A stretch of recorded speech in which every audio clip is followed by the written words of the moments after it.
Сэртэр дараагийн удаад түүн рүү ганц бөмбөг шидэхэд Жэхүн байрнаасаа хөдөлгөөнгүйгээр амар хайж хайдаг. Хайрч түүний товчхоноос хамгаалж чадсан цөөхөн хүн байдаг тул түүний гайхалтай ур чадварыг сайшаадаг. Эцэст нь мангас сэлэм рүүгээ хүрээд Жэхүн үнийг бас хааж чадах эсхийг үзэхээр сэгмээрээ далаадаг. Үс хамаараа манай залуу байрнаасаа хөдөлгөө хахад бэлтгэдэг. Ойрцоосоо энэ янзаараа хүч магадгүй гэдгийг ойлгодог. Ингээд тэр төсөлж чадах ямар нэг зүйл олохын тулд хомсоргүй хорцгорын ур чадвараа ашиглахаар шийддэг. Жэхүн галын дайртаас өөрийгөө хамгаалж авах хооронд сой түүнийг дуудаж авар хаяг ясхаар голсноо мэдэгддэг. Жэхүн сэртээ уулзахаар тулааны талбарыг орхидог. Ингээд сэр түүнээс өөрөөс нь зүгтэж зөрхөлдөг ямар гэж нэ гэж асуудаг. Манай залуу сэртээ ирэхаар бусаа үлзэн байшингуудын нэг рүү хол цогтон очиход тэрээр усны савыг ашиглаж болох тасаар тайлбарждаг. Нью-Зеландын зах хэсэгт усны сав байгаа бололтой. Хэрэг тэд мангасыг тийш нь хуурч авчруулж усыг ашиглан түүний галыг унтраач гэмтэж болох юм. Жон галыг устгах чадвал толгой эсвэл зөрхлөө нь үнэхээр гэмтэж авчруулж чадна гэж боддог. Мөнсөө энэ бол домогт гардаг жинхэнэ аврах биш харин зөвхөн хөлбөрөө хастай гэдгийг нэмж тайлбарждаг. Хэрэг тэд энэ мангасын сул талыг устгаж өөхөх болно гэж тэрээр үзэж байна. Тэрээр сэрийн явах замыг өртчлэн таамаглахын тулд ур чадвараа ашиглахад тайлбарждаг. Түүнийг осны сав руу татахын тулд тэр өдөлгүй Жэхүн гарч осны сав руу гүйх боловч сэртүүрийн дараагийн дайртаас зайс хийхин тулд аль ч хэсэгт хэдэн ном хийх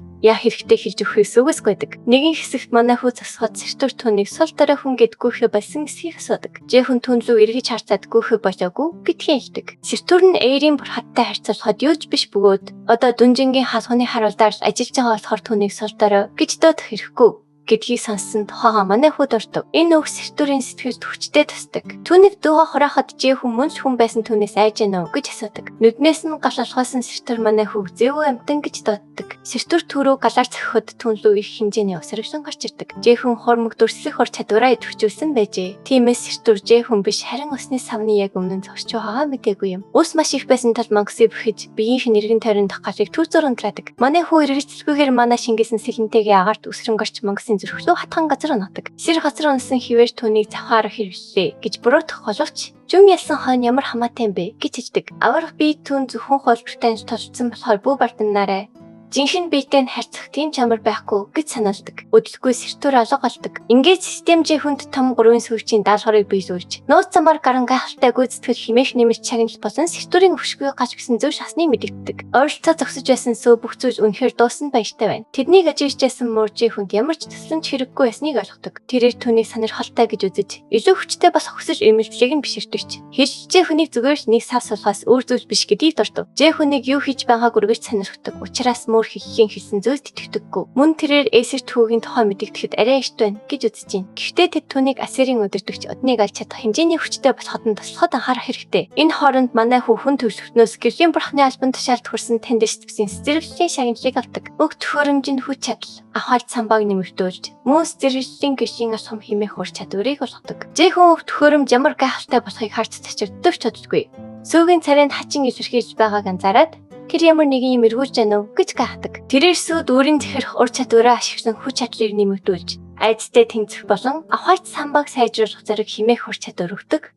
Россогийн тамаг химээх зүйлийг олсноо харуулахыг албаддаг. Сүү түүнийг өөрт нь дахиад захирах ур чадвар ашиглан бухимдан гомдолж яхад Жэхүн түүний ямар ч шагнал сонирхолгүй бөгөөд харин танин мэдхүйг хорцох ур чадварыг нь илүү их сонирхож байгаагаа боддог. Тэрээр хүссэн үедээ түүнийг дуудаж чадах тул үүнийг холборлохыг түр хойшлуулахар шийддэг. Өдөртөө Брюин тэдэнд баяр хүрхээр гарч ирэх бөгөөд тэднийг явах гэж байхад Жэхүнийг хилэж болсон бусад бурхтын дууддаг шиг агуу тайсан гэж дууддаг. Энэ нь Жэхүнийг гайхшруулдаг. Гэвч тэр яагаад ингэж дуудсныг асуухаар эргэж харахад Брюин алга болсон байдаг. Энэ хооронд хүмүүр дүнжин рүү орсон хүмүүсийг эргэн тойрон дах бамбай хагартаж тэгчэртэй хүлээдэг. Хоёр амьд өвдсөн хүн гарч ирэхэд хүмүүс баярж хөвчдөгчсөн бай. Нэг амьд өвчтөстэй ярьцах шаардлагатай зүйл байгаа тул замаасаа шасаар гарч ирдэг. Гэвч тэр урд талд нь очиход Жэхүн алга болсныг олж мэдэгддэг. Хүн бүрийн гайхширыг төрүүлж, сүү тайзан дээр гинтийн зүйл цохигдсон амтан шиг үлдэж, бүх хүмүүсийн анхаарч тунзууч хөвждөг. Кюн хүн гарч ирээд Жэхүн алга үлддэг ангилалт тавиад өөрийгөө нуусан байж магадгүй гэж санал болгодог. Гэвч агент Ким Жиан Жэхүнийг шидэт ангилал ялангуяа тулаан шидэд маг болохыг хэлсэн гэдгийг сүмбай нэмсэр үздэг. Энэ зур шанун Жэхүнийг ийм гавья байгуулсны хатаараа алга болсныг мэдээд биширдэг. Хэсэг хугацааны дараа манай хүү онлайн орчинд түүний үйл явцын тухай ямар ч нийцэл байхгүй баяртай байх бөгөөд Lotus гэж түүнийг нүүн дарагдуулахын тулд ямар нэгэн зүйл хийсэн гэж боддог. Тэрээр хэргийн газрын хүмүүсээс цогтож чадсан шалтгаан нь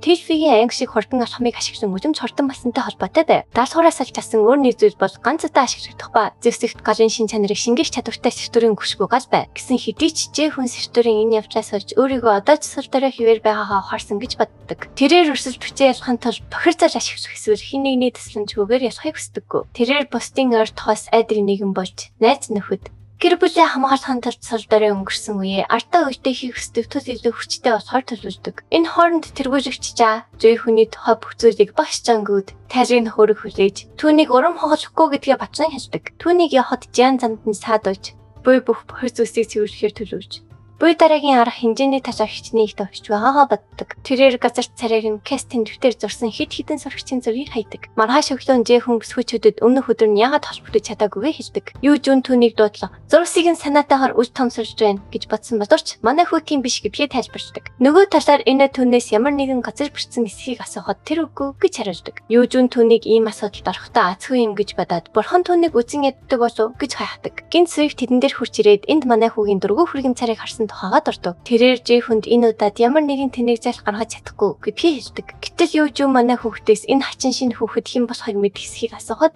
Жэхүн түүнийг танихгүй гэдгээ хэлдэг. Ууртай Суйг өөрийгөө Жисуйг гэж тэдэнд хашгиран хэлэхэд багш юу дуугаа нандахыг сануулах тул тэр ухрахаас өөр аргагүй болдог. Юу эндэрт гарч ирээд сонсогчдод өөрийгөө таньж цуулж шидэт тооцоолыг ойлгох ихний хэсгийг захаа мэдэгддэг. Тэрээр тэдэнд сайн захаар төлөвлөсөн тул чадах бүхнээ хийхийг хүсдэг. Гэвч Жэхүн түүнийг багш хийхэд дэндүү залуухан болохыг анзаардаг. Юузөө тэднээс магигийн талаар хэр мэдхийг асуухад сүх хүл үзүүртэх зүйлийг эсхийн тулд манай ашиглахад шаардлагатай тооцоолыг ашигладаг гэж тайлбарладаг. Багш үүнийг зөвшөөрч сүх асуултад зөв хариулсандаа Жэхүний өмнө бартан зааж инээс хэлдэг. Эцэст нь юу энэ үзүүлэлтийн гол зорилго болох танк маягийн суурь тооцоолчийн томьёо болон илүү өндөр түвшний маягийн хэрэглээний үнцийг агуулсан номуудыг тарааж өгдөг. Зарим сурагчдад ном тараасны дараа тэд ном нь бүгд хоосон байна гэж хонтолшдог. Гэвч Жэхүн өрөөр бодож байлаа. Юу түүнийг дуудаж номон дээр юу бичигдсэнийг хийж чадах эсхийг асуухад тэр үнийг ромгчээр бичсэн байна гэж хариулдаг. Түүний энэ асуултад хариулж чадсан сүх урсаж эхэлдэг. Учир нь энэхүү номон тооцоолыг бодож байж уншиж болох шийдэл бичиг байсан тул Жэхүн хариулж чадсан юм уу гайхаж сандардаг. Ер нь шин сурагчид үүнийг харахын тулд бүтэн 7 хоног шаарддагч. Тэр ганцхан хараад шийдсэн байв. Тэрээр Жэхүнийг тэргүүлэгчийн дүрслэлснээс илүү авьяастай болохыг ойлгоод номын хотоос дээрх рүү бичгийн отхыг мэд хэсгийг асууж дахин туршиж үздэг. Энэ зурчин ягаад номыг амархан уншиж чадж байгаагаа мэдэхгүй байгаа бөгөөд энэ нь нойроор систем түгээр тоглоод байна уу?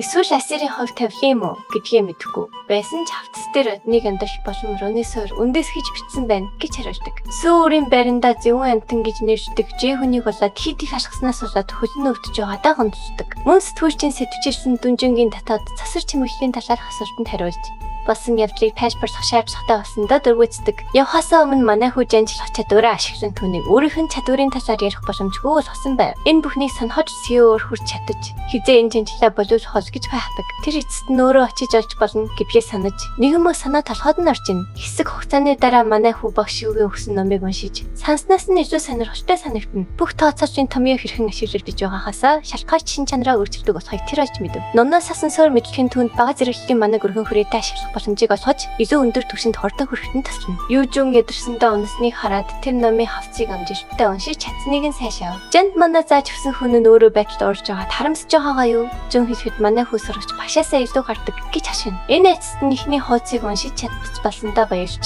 Жэхүн түүний хүү хэмэрийг мартав. Магтаарт нэтсэн энэ нүрээ намаар халахж ирхэн үү? Энэ өөртөө нөөрөөр харьцаж ихсний Жэхүн анзаарч дүнжингээс гарч ирсэн өдөр тэдний дунд хэр хязгаар тасантай холбоотой эсхийг гахдаг. Номын сангийн гадаа одны хэрэг сурагчдыг ажиллаж байгаад одлгүй буцаж нисэж одонд нөхцөл байдлыг мэдээсв. Хэсэг хугацааны дараа Жан ундрмашийн дэлгүүртээ нэрх уралдаан цахим байгуулж Ерхичд хамгийн сайн чанарын ундрмашийн хайрцаг бэрхшээ амлав. Хойн, Ина, Южон, Жан, Жэхүн ширээний ард цуцгааж. Энэ нь тэдний бодож байснаас хэцүү болохыг өдөргөө ойлгоно. Ундрмашийн дэлгүүр бараг байхгүйтэй холбоотой байж магадгүй гэж энэ хэлэхэд дэлгүүр ямар ч ашиггүй байвал яах вэ гэж Южон санаа зовно. Райдерийн хувьд амьд үлдэх хамгийн чухал зүйл учраас ундрмашийн бизнес дампуурна гэж байхгүй гэж Жон тайлбарч хөв. Тэд ундрмашийг туршиж үзсэн үеийнхээ туршлагыг сануулж энэ бол хосгол гэдгийг мэдэгдэв. Хэд хоногийн өмнө манай хүн нэгэн райдер илүү хүчтэй болохын тулд юу ч хийхэд бэлэн байдгийг бодож байлаа. Хэдийгээр хүчтэй болоход хичээл зүтгэлээс илүү мөнгө чухал байдаг. Өнгөрсөн рүү ухраад ирсэн хүний хувьд Жэхүн ирээдүйн мэдлэгээ ашиглан бизнес болон хөрөнгө оруулалтад олон боломж байгааг ойлгодог.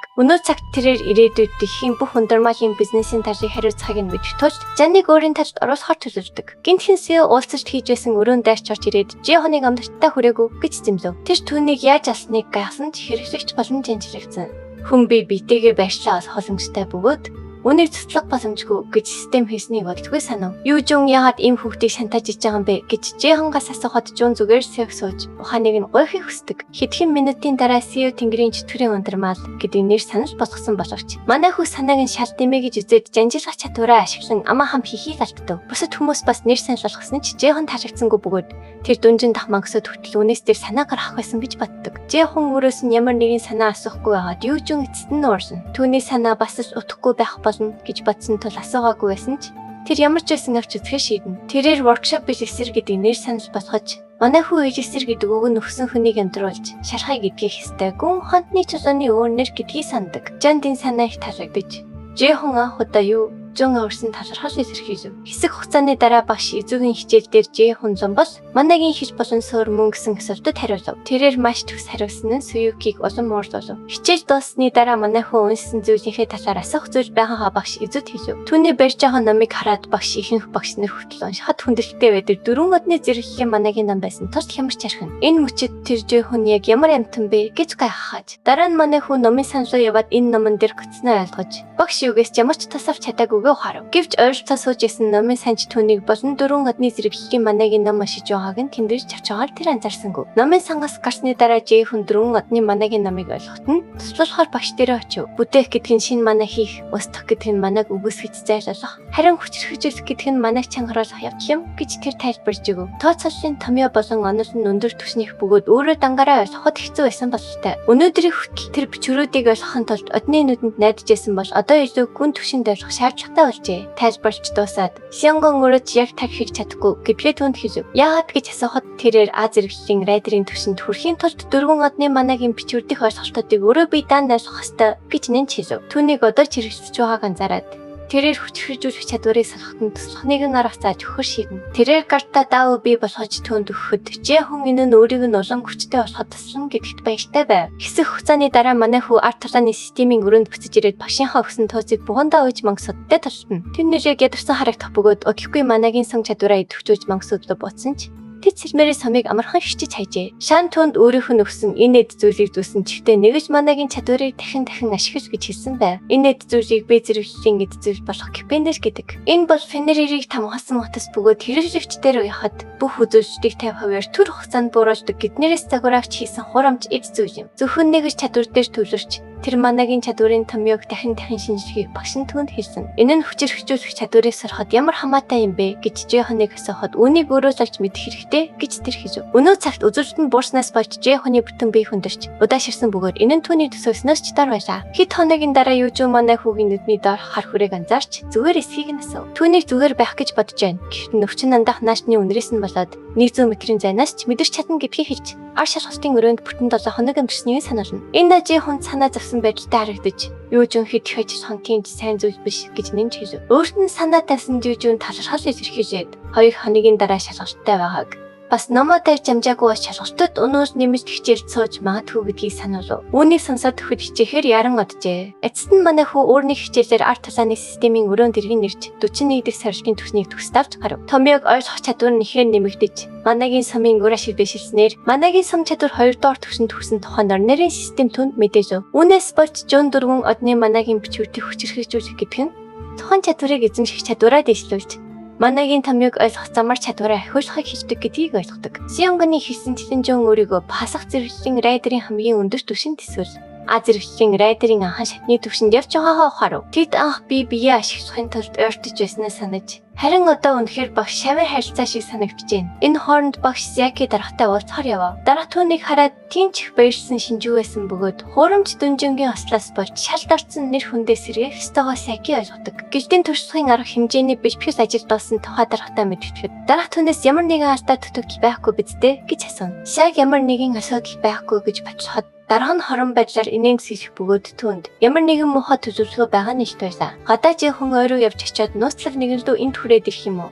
Эсвэл өөрөө тийшээ очих хэрэгтэй юу гэж асуув. Удалгүй тод гэрж гарч 90 одны хүрээний нэгтээ төстэй хачин дүр төрхтэй зүйл манай хүү өсрөн буух ба тэр хажуу гიშ зайж амжив. Хангалтай ойрхон. Манай хүүхэд түүнийг өшгөлж ойрцох модлон өнгөрөв. Зэхэн тэр амтнд өмнө түүнийг алж гэхэд хамт ажиллагч нь там үдснийг мэдээгүй болстой гэж хэлв. Гинт манай хүүхэд дээрээс түүнийг бүгэн амдж буй өөр амттайг олж харсан бөгөөд академийн хашаанд энэ зөрөгтэйгээр хурж ирж байгаагаас үцхэд жин дараагийн хөтөлбөр эхэлсэн л байна. Зэхэн өөрийгөө шийд цануудаар хүрээлүүлж буруу хүнтэй оролцсноо ойлгоорой гэж хэлээд шоу шиг амттад руу харуулж тэдний хашин өнөхөв. Гэвч удалгүй тэрээр сэтгэл тавгүйдэх нэгэн зүйлийг олж харлаа. Тэрхүү амттын нэгэн түүний эцэг Минянго байсан бөгөөд тэд уулзаад удаагүй байгааг түүнд хэлв. Зэхэн гүнзгий хэлгэнж аав руугаа хэд хэдэн зэвсгангийн чарахад аав нь түүний довтлохойг амархан балтааж орхив. Довтлохоноос болсны дараа түүний эцэг эрдэн дээрээ гараа тавьж тэр зүг рүү ихтэй давсан дайрав. Зэхэн аав нь ирдээс хогс хавьч анзаараагүй улмаас дайрштай хангалттай хортон болч чадсгүй хажуу талаараа зэсэлдэв. Түүний ихээс нь газарт маш гүн ан цав үсгсэн тус хэрвжээ хин зайлаагүй бол түүний хоёр хуваах байв. Хэсэг чимээгүй байсны эцэст Шанго манай хүүхэдтэй удаан уулзаагүй болохоор уулзахыг гэсэн ядан хүлээж яснаа хэлв. Гэвч түүний зан чанар илүү төрөнгийн болсон бололтой. Гэсэн хэдий жижигхэн түүний хизээч эцгээ гэж бодож байгаагүй.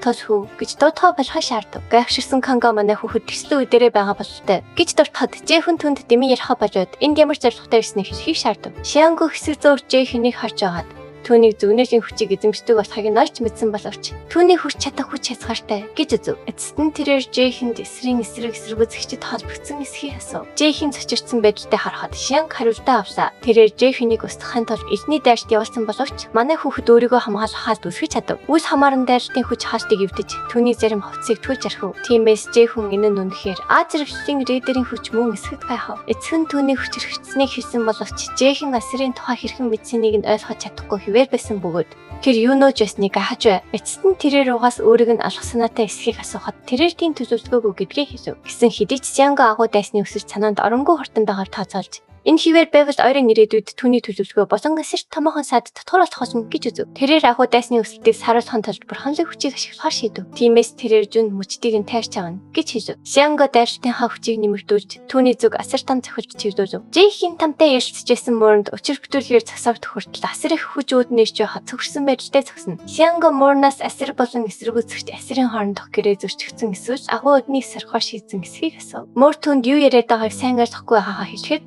Жэхэн мөр хэрхэн ярьсныг ойлгосонгүй. Мөр өдөлгүй эмэгтэй хүн болж хувраад Шангод бидэнд энэ хүүхэдтэй хийх ажил байгаа тул яваад өгөхийг санаалав. Манай хүүхэд түүний манаа гаргаж буй байдлаас нь угаас илүү хүчтэй гэдгийг мэдчихсэн бөгөөд яг ямар юм болж байгааг ойлгохгүй байв. Шанго түүнээс байдлыг улам дордуулах шаардлагатай юу гэж асуухад тэрээр өөрийгөө зөсөж газар тусан цаснасаа мангас шиг гар бүтээж Шанго руу тавцлав. Шанго дайралтыг хааж гарууд том болж цахилт нь усам ширвэсв. Шанго тавцсаар байх зураа Локи бурхтын хорон дотайныг дуусгахын тулд энгийн хүнд найдахаар тэмцэл дорой болсон гэдгийг хүнд хэлв. Гэсэн хэдий ч ахин түүнийг бас одныг алах гэж оролдож буй энгийн хүнтэй ялгаагүй гэдгийг санаалав. Эцэст нь Жүүний эцэг одоохондоо ярихаар шийдсэн боловч хэрв дараагийн удаа замдны саадуулвал аяртай байгуулсан гэрээний хариуцлагыг хүлээх болно гэж анхааруулв. Үл хамааран тэрээр түнд хүссэнээрээ хийхийг хэлсэн боловч хэрэг өөрөө бас саад болвол хэдий ч толгойг нь тасаж чадахыг санаалав. Түүний хүзүүн дээр харийн тэмдэг үлдээсний дараа тэрээр гэрээнд зөвхөн асар болон эсэргүүцэгч асрын хооронд байгуулагдсан гэдгийг санаалав. Гэхдээ гэрээнд одны хэрэг алахыг хориглосон ямар ч заалт байхгүй. Өдөлгүй Шанго алга болж манай хүүхэд хүнд шархтан газар өнөв. Охин түн дээр очиж танилцсандаа баяртай байгаагаа хэлв. Тэрээр өөрийгөө там дахь өөр дүрээрээ болох хэллаа гэж танилцуулж 5 сархитын ажиглагч бөгөөд хүтчин гэдгээ хэлв. Хэсэг хугацааны дараа манай хүүхэд шархаа эдгэхээр актемид буцаж ирв. Хийлэ түнд хэрэг сонирхсан зүйл байвал юу ч хамаагүй асууж болно гэдгийг хэлээд чадах зүйлстэй хариулахаа илэрхийлв. Тэрээр түүнээс Шангогийн жинхэнэ хэн болохыг асуухаар шийдэв. Тиймээс тэрээр түүнийг жинхэнэ эцэг нь биш бөгөөд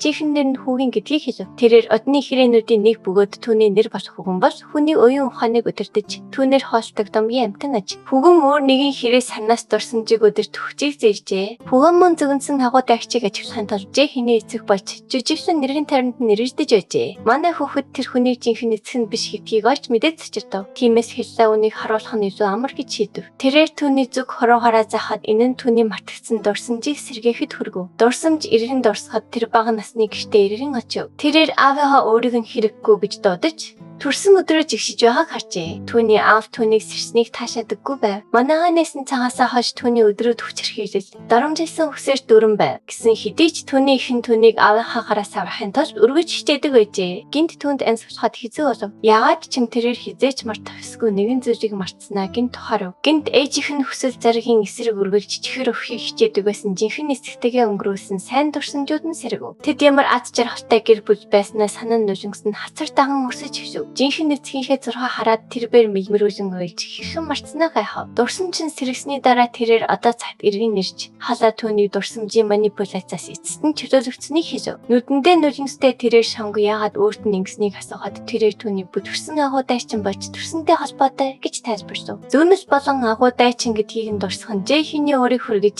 тэрээр зөөс ямар очтой бөгөөд яагаад бүгдээрээ амьдралыг нэгтгэж хүндрүүлж байгаа гэсэн. Хэсэг зуур чимээгүй болсны эцэст хэрсэн 10,000 жилийн өмнө анхны Рагнарёк болж бүх зүйл тэр үеэс эхэлснийг тайлбарлав. Рагнарёк бол бурхтын сүйчийн бүжиг бөгөөд төв төгсөх газар юм. Рагнарёкийн үеэр эсэргүүцэрч асар холбоо мөхлийн дайнд шаргуу тэмцэн боловч Эйр бурхад болон Вашкерийн өдөрцөн армид яригджээ. Дайны дараа Одын дайны олдлог төсөд басан бурхад болон аврах биедүүдэд гэрээ байгуулах нөхцөлтэйгээр амьдрахыг зөвшөөрөв. Энэхүү баримт бичигт эсэргүүцэгч Эйр хүчин Рагнарёкт ялагдсныг баталгаажуулсан бөгөөд үүний дараагаас тэд Эйр бурхтад ямар нэгэн байдлаар хор хөнөөл учруулах асгүй бөгөөд Дэд одонд захирах тустай аж энэхүү гэрээний улмаас олон ертөнцийн амьд амьтад зовж шаналж нойрны 3 нөшчдөөс зүгнэл арах хүртэл хөрөнгө барч өөрч хийжээ. Тэд одооноос 10,000 жилийн дараа хоёр дахь мөхөж ирэхэд хамгийн сүр дорой амьтан одын болон хасгачдыг буулган авч шинэ ертөнцийг нээх болно гэж зүгнжээ. Мөн тэрхүү зүгнэсэн агуу дайчин болж Жэхүн юм. Асар эсэргүүцэгчдийн төлөвлөгөө түүнийг ашиглан одныг алхахад оршин гэдгийг Жэхүн батлах үедээ одны төлөвлөгөө юу болох болсон үнээс юу ажихыг асуув. Хаа түүнд одын хүмүүс амьдардаг мөдгөр зэрэг хийсэн ертөнцийн гар дээрээ байхыг хүсэж байгаад мэдэгдэв. Энэ хооронд асгар тахтад одын ямар нэгэн зөвнөлийн улмаас доод зэрэглэлийн амтныг ажиж шаардлагатай орсондоо дөрвөөцөж ирхийв. Ойролцоо зөксөж буй хэмдэл Жэхүн бол тэдэнтэй харьцуулахад ямар ч үн цэнэгүй энгийн хүн гэдгийг дурсав. Гэсэн хэдий ч эсэргүүцэгч асарчууд шийдэмгий байгаа бөгөөд